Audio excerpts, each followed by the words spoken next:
Quilts podcast. Today is Friday, July 7th. It is sunny and beautiful and lovely here in southwestern Indiana. I am Joni. I am a yarn dyer. I am a spinner. I am a knitter and crocheter, and I also dye yarn out of my house here in southwestern Indiana on the Ohio River. I also recently got a new job, and that is also doing transcription for insurance companies, and I get to continue to work here out of my house, and I'm super excited about it, and it's just been great so far. So that is something new going on in my life. We've had a really busy summer. Lots of library trips. I love going to the library. I grew up going to the library, and I'm obsessed with it. My daughter and I are currently reading The Secret of the Old Clock, Nancy Drew. Obsessed. So that's been fun. We've also been, my boyfriend, which let me pick up my knitting while I'm talking so I don't have to. My boyfriend has land down on Lake Barkley, which he has never really done anything with. He inherited it through his grandfather. And so we decided about a month ago to go down and look at it, and we did. And of course it's like overgrown weeds with there's a lot of woods, and so we decided, since we love camping so much, that we wanted to take this land and turn it into a campsite for us for the winter and, well, not winter, fall and spring and summer. So we have been going down there the last couple weekends and really working at it. We had the whole front area. It's kind of like a weedy grass. We got that all cut down. I saw a few snakes. That was fun. Then we ended up cutting down a bunch of trees to make a pathway for our camper. We have a pop-up camper to go into, and then we cleared off some of the land next to the camper so that we could have a fire pit area, which we bought a old tractor wheel, and we're using that for our fire pit. And so then last weekend we took our kids down there, and we did some tilling to help try to flatten the land out. I don't know if any of you guys have a pop-up camper, but they ride pretty low. So if you're going over any kind of bumps, you have to be careful, because your back of your camper can scrape down on those. So we tilled a lot of the dirt up around the bumps, and then I tried to rake them out, and then we cut down some trees, and we started building an outhouse. This is going to be pretty much off-grid living, which I'm very much into. I've been into it for a long time. Before I even met my boyfriend, I was really into it, like researching it. But now that we bought a camper last year, we've really just enjoyed it. And so this will be off-grid. And this will also be in the height of the summer, which really, our summer hasn't been crazy bad so far. I mean, we're getting up to the 90s now, but normally this time of year we're up to like 100 to 105 or more with the heat index. So it's not been too bad. We've had some fairly cool days. We're here, like, in the low 80s. So it's just been a really lovely summer. I've done a lot of swimming. We have a pool pass. Excuse me. We have a pool pass. So I have been doing a ton of swimming as well. So, on to the knitting and spinning this week. I have spinning. The first thing I'm going to show you is my finished object, which I was working on these last week. And as you remember, if you remember, which if you are a returning viewer, thank you for coming back. And if this is the first podcast you've watched of mine, thank you very much for coming and watching. And I hope that you come back and click the subscribe button, because you can find all the podcasts will pop up then for any podcast you watch in your subscriptions if you subscribe. So if you remember from last time, I was knitting these in one continuous tube, and then I was doing the ribbing, tube, ribbing, casting off, and then picking up in the middle, cutting my yarn and separating the two socks, knitting their toes, and then going back in each sock and picking up a heel, afterthought heel, cutting the yarn, and knitting the heels in. So that is what I did. This is on Desert Vista Dye Works, her Viso base, and it is in the Somebody Needs a Cocktail colorway. These were my June Desert Vista Dye Works socks, and they're gorgeous. Love them. I ended up doing a total, after my initial ribbing, of 310 rounds before I increased up and did the final 20 rounds of ribbing. For my ribbing, I usually cast on 72 stitches. I knit 20 rounds, and then I decreased down to 64 stitches, and then I knit my sock from there. I like a little bit bigger cuff, because I find that the measurement that goes from here around my foot is quite large. So I need the extra stretch to be able to get it over it. And that, the 72 stitches gives me that. So, loved doing these. And I'm glad they're done. I got them done in time for June. I didn't even know, because I had no Sock Mojo, I did not even know if I was going to do it. And I knew I wanted so badly to do June, because if I did June's socks, I was qualified to get a skein of Desert Vista Dye Works yarn, which is, you know, one of the reasons for doing the knit along. So I did get those done. I was really proud of myself, and I really enjoyed doing them. I took them when we were going up to the land a few times. I took them along with me, and before you know it, they were done. So another pair of socks to go on my wall for this fall. Pretty excited. I don't have any other finished objects, so I guess I'll go into whips here. The first whip, if you remember last time, I showed you my my hexapuffs that I was doing. I ended up last month knitting 64 hexapuffs on top of the hexapuffs I already had. So I believe I ended the month with a total of 105 hexapuffs. So I went ahead of those 105 and started sewing them together, because I don't want to have all that to do at the end.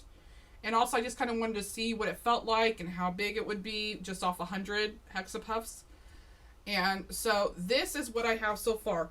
It's about 15 hexapuffs wide. I don't want it really any wider than that right now, because I'm absolutely okay with having a lap quilt. I don't need a bed-sized quilt. We mainly use blankets like this while we're watching Netflix in the evenings, and so that's really what I want to use it for.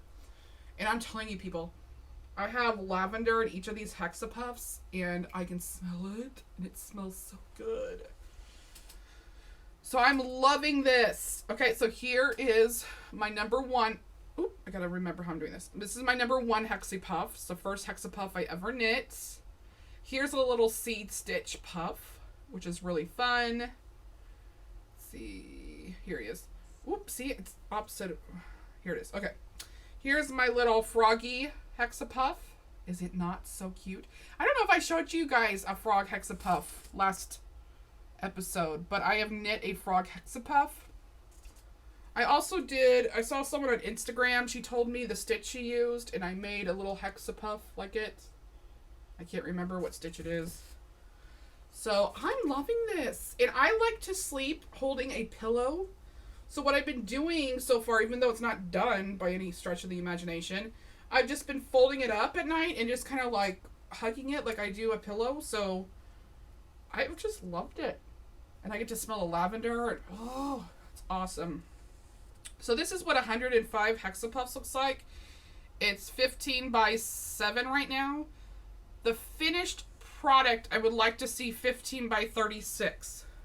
And I just got, I'll show you, my next month subscription for July from Row 1 Yarns, which, if you've not ever heard of Row 1 yarn subscriptions, they do a yarn dyer every month, and they do either 10 gram skeins or 25 gram mini skeins, and they're already in like little cakes. They're not in hanks, which I enjoy very much because then I don't have to go through and pull, and wind them all. So this is my July subscription, and it's from Black Trillium Fibers. So excited. I am loving the colorways.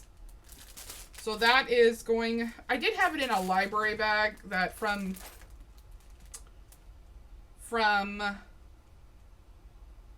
Silver Shed USA, but now I'm just keeping it all in here for now. It's just a little bit too little. So I'm ready for my July subscription. I have leftover from June subscription the rest of this purple, which I'm knitting right now into a hexapuff, and this green, and then I'm ready for July's. Here are some hexapuffs I knit that I need to still stuff with fiber fill and lavender and then add to the blanket. But I've really enjoyed that. I haven't lost steam yet. I used to knit like 3 or 4 a day. I'm not there right now, but I haven't lost steam on it. I still very much enjoy it, and I've been the last few days really taking time to sew everything together. So that's been a lot of fun. It's also inspired me to get out my granny stripe blanket, and I've added a few rows to that since the last time you've seen it. I don't want to pull my yarn out. So here is my granny stripe blanket right now. Mine is, first, here's the bottom. And I had a stitch marker in here to show you where I showed it last time, and then I lost it. So, mine is a little bit gappier than a lot of people's. I'm using a size G hook with fingering weight yarn. First off, that's really the only size hook I had with me at that time that I could use. So that's initially why I used it, but now that I've started it, I like it.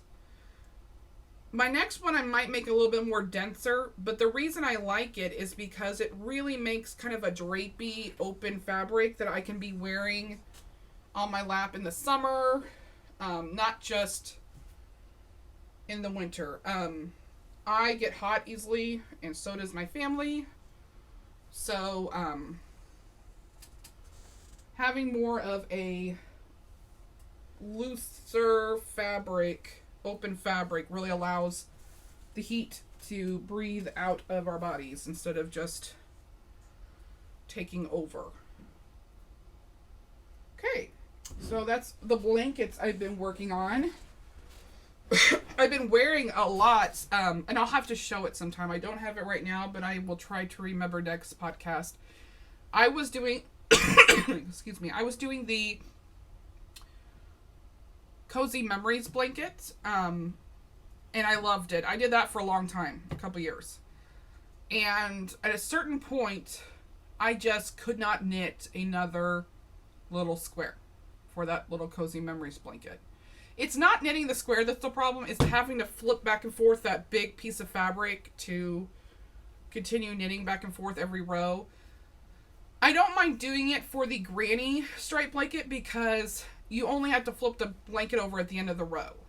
Whereas with the granny stripes or the Cozy Memory squares, I mean, every row you're flipping all that fabric back and forth. So it was getting a little bit cumbersome.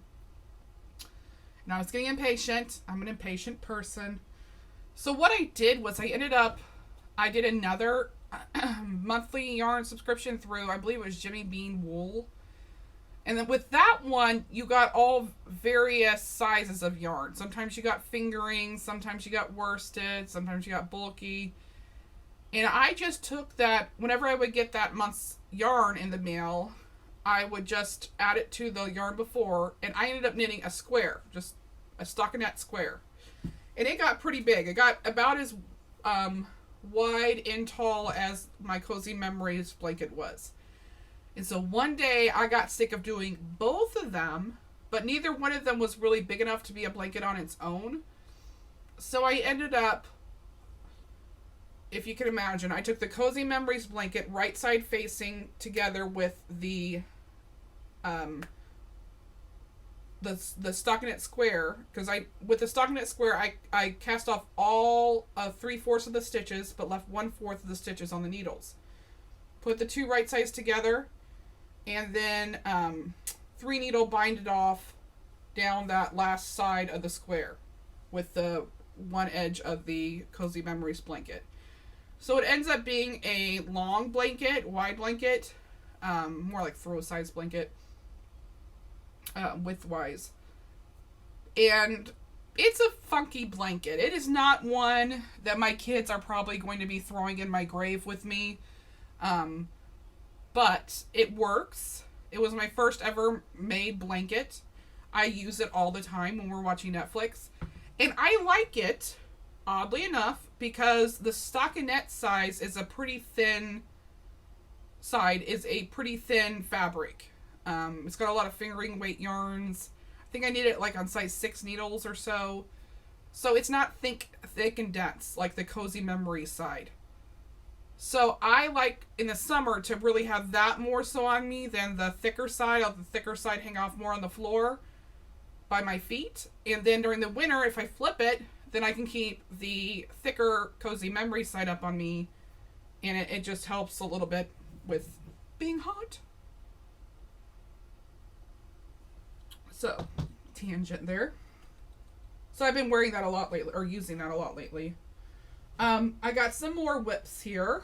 One is I dyed for the shop a new colorway, which I need to list. And it looks like this. And it is called A Poet and Didn't Know It. And you can't see very well, but there are speckles of fuchsia colors in it and mustard. There's some mustard over here. And then some speckles of gray in there. So I dyed a merino on our merino 4-ply. I dyed it on that, and also our BFL high twist. And so I'm knitting on the BFL, and I'm doing an afterthought everything sock, like I did for the Desert Vista Dye Work socks. You just knit a tube as long as you want it.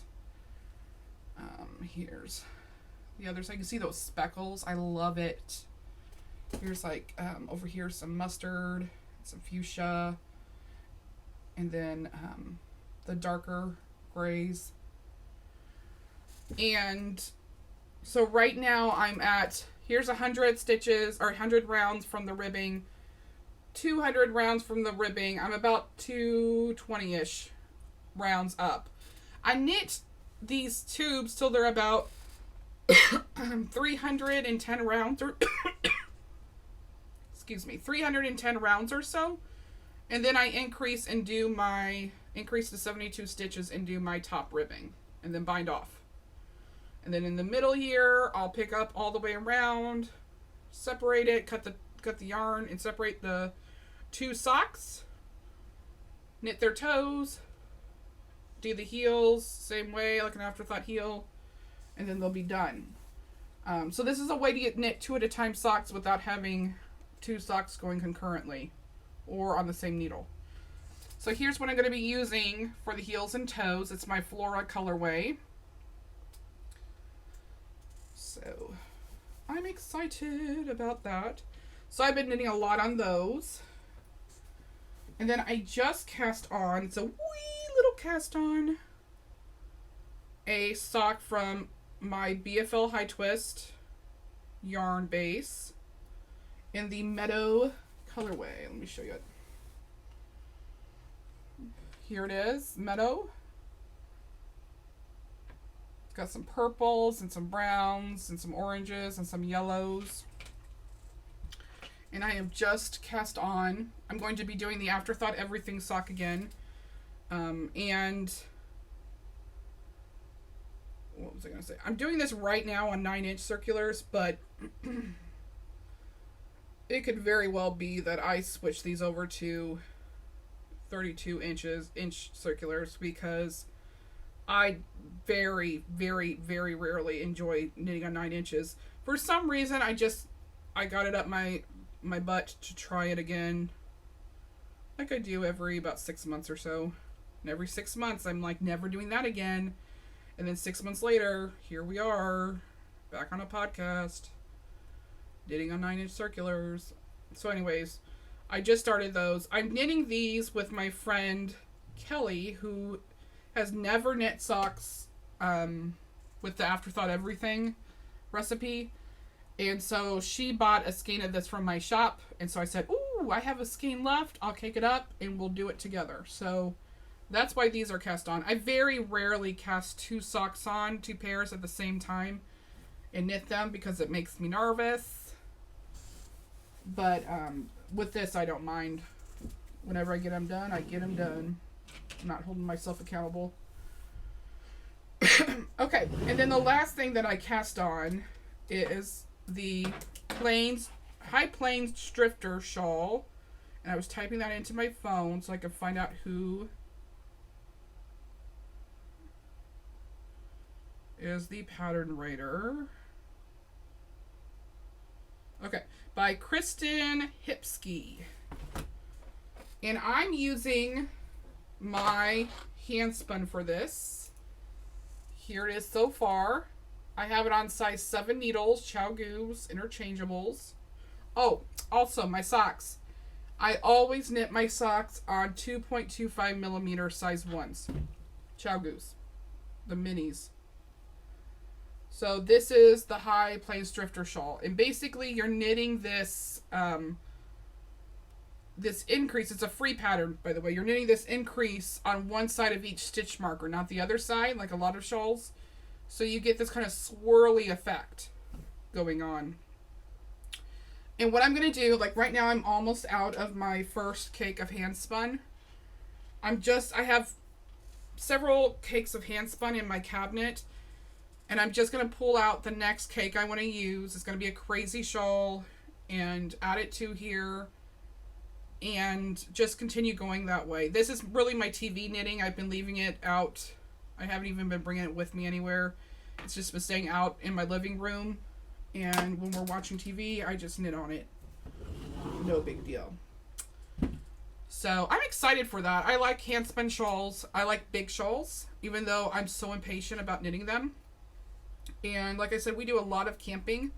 So big, warm shawls are ideal for me because we go camping really up until the winter, into the winter.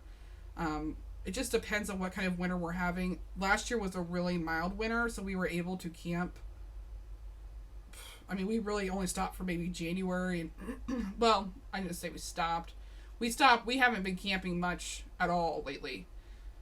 This first part of the year. However, we could have been camping. We just have been busy doing other things. So maybe January and February we would have had to take off, but otherwise we could have been camping.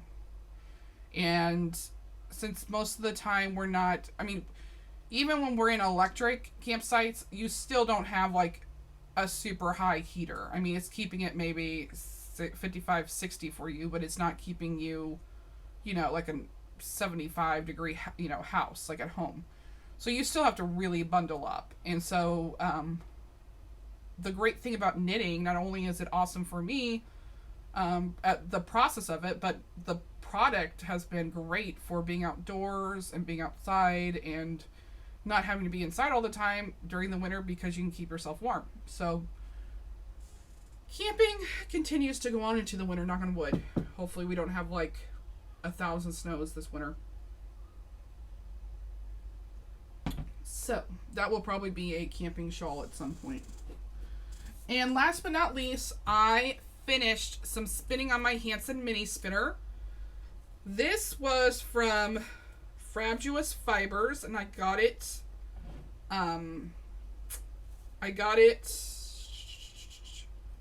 at a yarn shop in the Clay Pearl in Nashville, Indiana. And it's gorgeous. It's all these beautiful, I mean, this camera's not even doing it justice. All these beautiful blues and purples and oranges and browns. It's gorgeous. My spinning, not the best spinning I've ever done. I used to really care about spinning, like, oh, I want to be so even. I want it to be so great. Nowadays, I'm like, I'm lucky if I get a hank done every 6 months. So I just need to enjoy the process, you know, churn some skeins out, use what fiber I have instead of trying to make it all perfect, because it's never going to be perfect. I'm not a great spinner. I have to accept that. And, you know, that's how it is. So this is the number 235 Cathedral colorway. It turned out to be about 400 yards. And that's all I have. It's some BFL, I believe. So that was a lot of fun. I still need to give it a bath. I haven't done that. Especially since I kind of overplied it. Not kind of, I did. So I like to overply, because by the time I give it a bath, I like a high twist yarn first off. And by the time I give it a bath, it usually comes out looking not very over twisted. So I did get some spinning done. I'm starting some new spinning. I'll pull back here. And this is Three Water Farm in the Chilies and Cantaloupe, I believe, colorway. It's gorgeous. It's yellows and reds and pinks and oranges and some dark spots. So that's going to be my next fiber I spin. My wheel's right there on the Zuka. I'm probably going to take it camping. I usually do. That's my favorite place to spin, is when we're camping. So that's about all I have to say. What are we at? 27 minutes. I will say I try to keep this podcast on the relatively low side. First off, it makes it easier for me to upload and edit. Secondly, I don't know how to say this without being... I really don't mean this offensive. A lot of people have longer podcasts, and that's great. That's totally great. I just... and I probably will have some longer podcasts sometime. Like, maybe this weekend I'll vlog some. I don't know. Because I do like to vlog here and there. I just find that... yeah, maybe I will vlog. But anyways, I just find that I don't have the time to watch really long podcasts at this point in my life. So I'm trying to keep those people in mind and have shorter podcasts if you want to watch those kind of things. Although, like I said, with a vlog, it might be a little bit longer. So we'll see. Maybe I'll take some video of our weekend. Okay. Well, you guys have a great week next week. Today's Friday, so next week and this weekend. And I guess I'll see you... I know it's a Friday. I was supposed to... It'll probably be not this Tuesday, but the next Tuesday that I podcast. My new job has kind of put the damper on things. So I will be back. And I hope you guys have a great time. Get lots of knitting done. Check out my Etsy shop if you're looking for some new yarns. I got... there's yarns all over here. If you're looking for some yarn, I'm on Etsy. It's Thornbird Bear Yarns. I'm pretty... If I do say so myself, pretty... relatively well priced in the market. If you're looking, you know, if you don't have as much money, I think I'm maybe like around $22 ish for a skein. So check that out if you're looking for something. And I frequently have coupon codes going, so if you check me out on Instagram under Thornbird Bear Yarns, you can see those. So anyways, I will see you guys later. Bye bye.